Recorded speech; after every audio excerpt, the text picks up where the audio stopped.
লাহোরের বুকে তখন বারুদের গন্ধ। গ্যালারিতে লাখো লাখো মানুষের গগনভেদী চিৎকার। ভারত এবং পাকিস্তান দুই দেশের কোটি কোটি সমর্থকদের চোখ আটকে টিভির পর্দায়। এটি কি শুধুমাত্র একটা খেলা? না বন্ধু, এটি শুধুমাত্র একটা ম্যাচ ছিল না। খেলার আড়ালে এই ম্যাচ ছিল এক অলিখিত যুদ্ধ। 2004 সালের ভারত এবং পাকিস্তানের সেই ঐতিহাসিক সিরিজের ভাগ্য নির্ধারিত হতে যাচ্ছিল ফাইনাল এই ম্যাচটিতে। তাই লাহোরের বাতাসে ভাসছিল এক চরম অনিশ্চয়তা। যদি ভারতীয় দল এই ম্যাচটি হেরে যায়, তাহলে দেশের মাটিতে পা রাখলেই সৌরভের টিম ইন্ডিয়াকে কালো পতাকা দেখতেই হবে। আর যদি পাকিস্তান হারে, তাহলে ঘরের মাঠে চিরশত্রুর হাতে ট্রফি তুলে দেওয়ার লজ্জা তাদেরকে সারা জীবন তাড়া করে বেড়াবে। নমস্কার বন্ধু, আমি সৌম্যকান্তি, আর সৌম্য অনফিল্ড ক্রিকেট ক্লাসিক সিরিজে আজ আমরা শুনতে চলেছি সেই ঐতিহাসিক ভারত পাকিস্তান সিরিজের ফাইনাল নির্ধারণী ম্যাচের কাহিনী।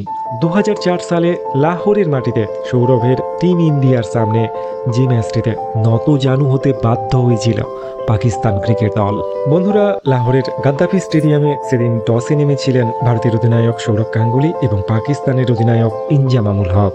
তারপর পাকিস্তান অধিনায়ক ইনজামাম টসে জিতে প্রথমে ভারতীয় ক্রিকেট দলকে ব্যাটিং করার আমন্ত্রণ জানালেন।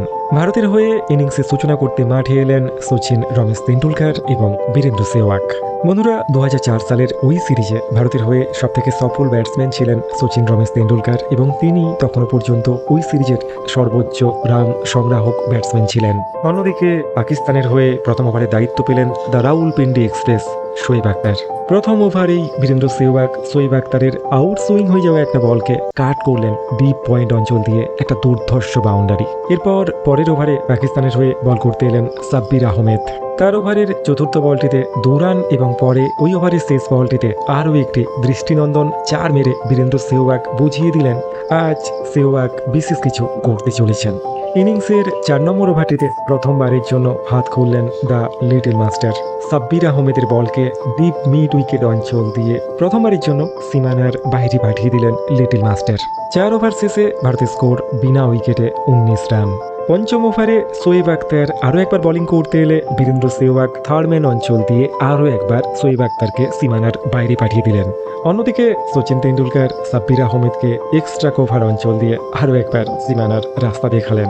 সচিন এবং সেহওয়াগ দুজনেই তখন উইকেটে বেশ থিতু হয়ে গিয়েছেন, কিন্তু ঠিক এই সময়টাতেই সাব্বির আহমেদের বলে আউট হয়ে প্যাভিলিয়নে ফিরলেন বীরেন্দ্র সেহওয়াগ। একটা ভালো স্টার্ট পাওয়ার পরেও মুইন খানের হাতে ক্যাচ দিয়ে মাত্র 20 রান করে প্যাভিলিয়নে ফিরে গেলেন বীরেন্দ্র সেহওয়াগ। সেহওয়াগের পরে ক্রিজে এলেন ভিভিএস লক্ষ্মণ, যিনি এই সিরিজটাতে একেবারেই ভালো ফর্মে ছিলেন না, কিন্তু ভারতীয় ক্রিকেট সমর্থকরা ভেরি স্পেশাল লক্ষ্মণের থেকে ফাইনাল ম্যাচটিতে একটা মেগা ইনিংস আশা করছিলেন। এবং ক্রিজে নেমেই শোয়েব আখতারের প্রথম বলটিকেই ভিভিএস লক্ষ্মণ ফাইন লেগ অঞ্চল দিয়ে একটা দুর্ধর্ষ টিউন টাচে সীমানার বাইরে পাঠিয়ে বুঝিয়ে দিলেন আজ সম্ভবত ভিভিএস লক্ষ্মণ পাকিস্তানের বিপক্ষে কিছু করে দেখানোর জন্যই মাঠে নেমেছেন। 10ম ওভার শেষ হলে পাকিস্তান অধিনায়ক ইনজামাম ওই সিরিজের সবথেকে সফল বোলার মোহাম্মদ সামিকে প্রথমবার বোলিং আক্রমণে নিয়ে এলেন, কিন্তু VVS Laxman deep backward point দিয়ে অসাধারণ একটা শট মেরে স্বাগত জানালেন মোহাম্মদ সামিকে। তারপর মোহাম্মদ সামির ওই ওভারই মিড অফের উপর দিয়ে আরও একটা চোখ ধাঁধানো 4 মারলেন ভিভিএস লক্ষ্মণ।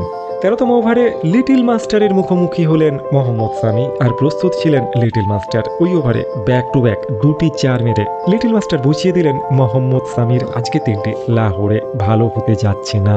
13 ওভার শেষ, ভারতের স্কোর 1 উইকেটের বিনিময়ে 73 রান। মনে হচ্ছিল তেন্ডুলকর এবং ভিভিএস লক্ষ্মণ মাঠের মধ্যে জমে গিয়েছেন। পরের ওভারই থার্ড ম্যান অঞ্চল দিয়ে আরও একটি দুর্ধর্ষ 4 মারলেন লিটল মাস্টার, কিন্তু 14তম ওভারে বোলিং করতে এসে প্রতিশোধ নিলেন মোহাম্মদ সামি। মঈন খানের হাতে তেন্ডুলকরকে ক্যাচ আউট করিয়ে ভারতীয় ক্রিকেট দলকে লাহোরের মাঠে সব থেকে বড় ধাক্কাটা দিল পাকিস্তান ক্রিকেট দল। 48 বল থেকে 37 রানের একটা ইনিংস উপহার দিয়ে প্যাভিলিয়নে ফিরে চলেছেন সচিন, রমেশ তেন্ডুলকর।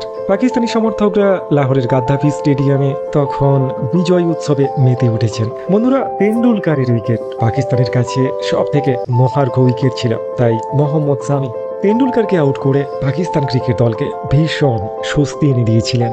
লিটল মাস্টারের পরে ক্রিজে এলেন দ্য প্রিন্স অফ ক্যালকাটা অধিনায়ক সৌরভ গাঙ্গুলি। এরপর পরের ওভারেই VVS Laxman deep mid wicket অঞ্চল দিয়ে আরও একটি দুর্ধর্ষ চার মারলেন। 17 ওভারের খেলা শেষ, ভারতীয় ক্রিকেট দল 2 উইকেটের বিনিময়ে 88 রান। 18তম ওভারে আব্দুল রেজ্জাককে প্রথমবারের মতো সীমানার বাইরে পাঠিয়ে দিয়ে এই ম্যাচে প্রথম 4টি মারলেন the prince of Calcutta Sourav Ganguly. 21তম ওভারে মোহাম্মদ সামিকে রিপ্লেস করে ইনজামামুল হক শোয়েব মালিকের হাতে বল তুলে দিলেন। উদ্দেশ্য একটাই, স্পিনের মায়াজালে সৌরভ গাঙ্গুলিকে আউট করবে পাকিস্তান ক্রিকেট দল, কিন্তু প্রস্তুত ছিলেন দ্য প্রিন্স অফ ক্যালকাটা।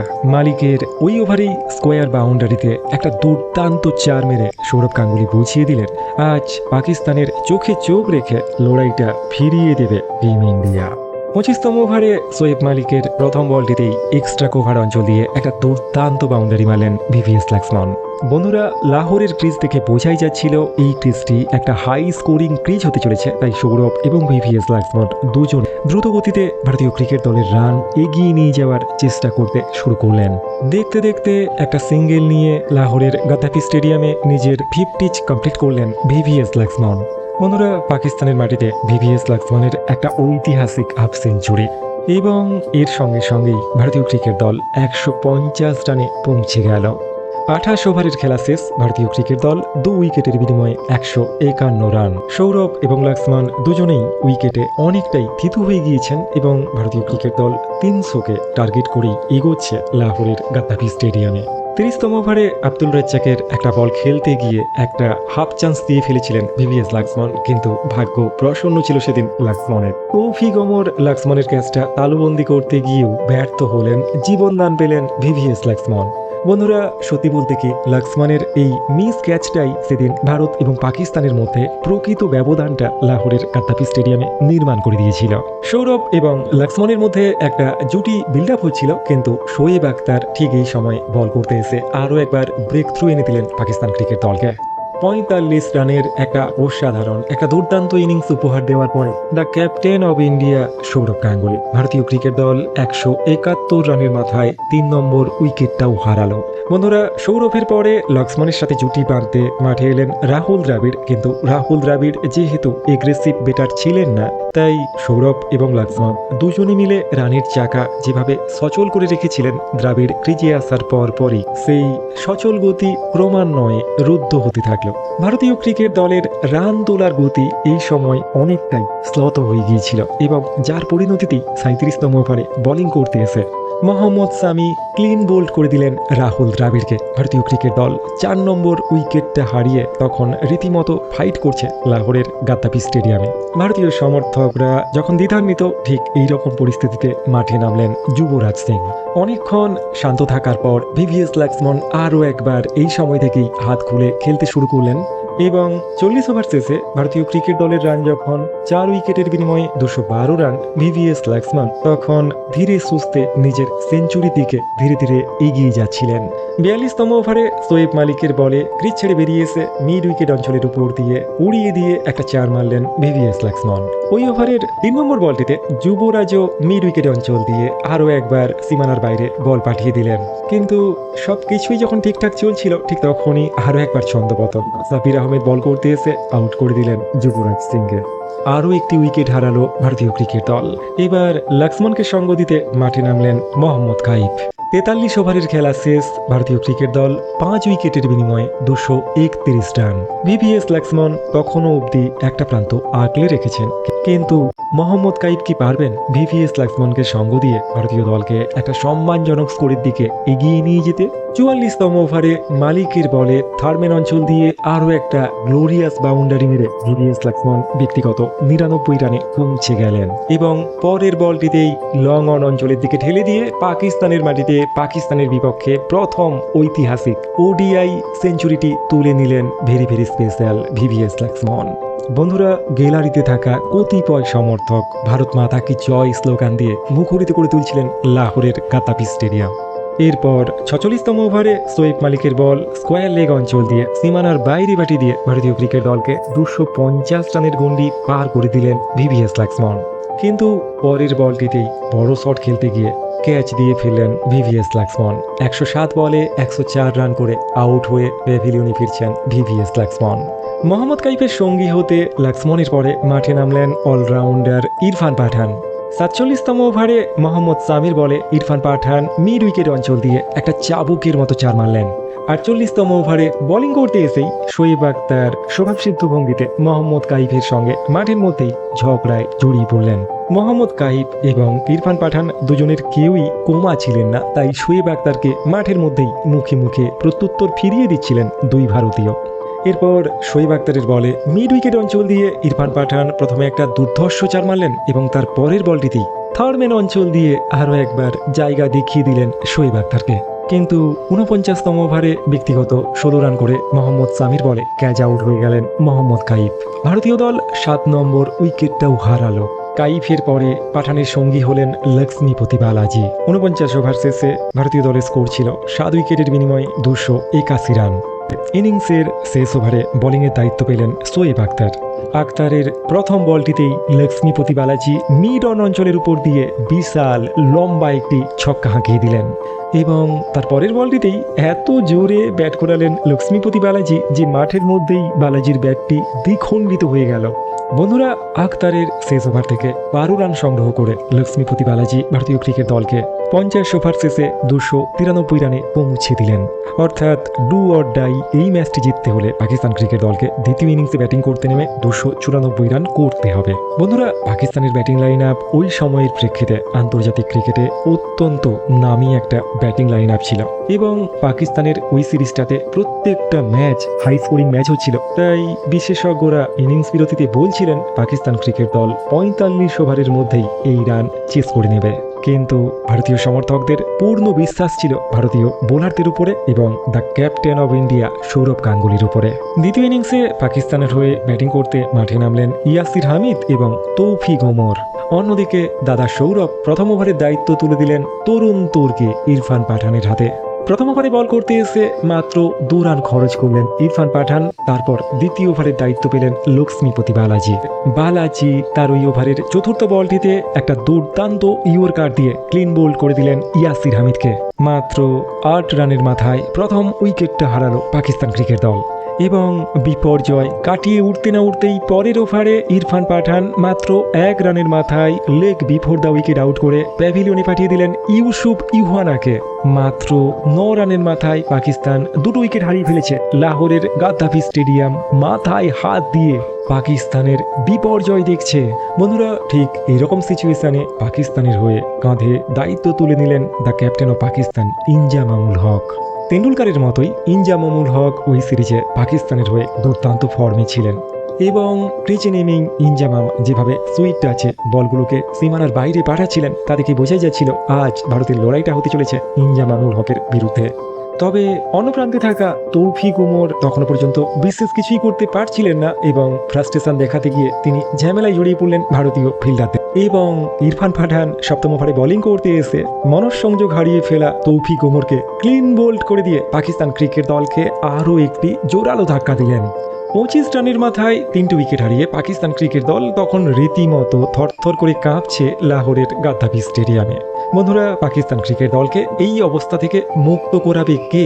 সবাই যখন এমনটা ভাবছেন তখন ইনজামামকে সঙ্গ দিতে মাঠে নামলেন ইউনিস খান। এরপর 10ম ওভারে ইনজামামুল হক লং অফের উপর দিয়ে আরও একটি অসাধারণ বাউন্ডারি মারলেন। বন্ধুরা, ইঞ্জির এই শটটি আটকাতে গিয়ে মাঠের মধ্যে চোটগ্রস্ত হলেন অধিনায়ক সৌরভ গাঙ্গুলি।